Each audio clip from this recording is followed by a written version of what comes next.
Cənab Prezidentin 2004-cü ildən bəri verdiyi tapşırıqlar budur ki, nağdsız ödəyin. Elə eləyin ki, nağdsız ödəsin insanlar. Yəni kartla ödənişləri təşviq etməyə başlayıb Deməli o çox bütün bizneslər. Amma faizlər çox. Başlayanda faizlər belə deyil. Bəli. Amma nağdsız ödənişlərin də dövriyyədə payı yəni 10%-dən, 3%-dən, 5%-dən başlayıb.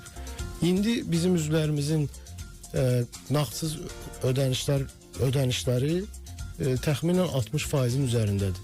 Onların dövriyyələrində. Və düşünün ki, xalis mənfəəti 1%-in altında olan, bu rəsmi rəqəmdir. Yəni burada bunu hamı dinləyir, mən burada bunu yalan deyə bilmərəm. Xalis mənfəəti 1%-in altında olan biznesin dövriyyəsinin 60%-dən siz 2% almaq istəyirsiniz. Bu çox böyük rəqəmdir onlar üçün və hal-hazırda məhz bu səbəbdən pərakəndə ticarət çox ağır günlərini yaşayır.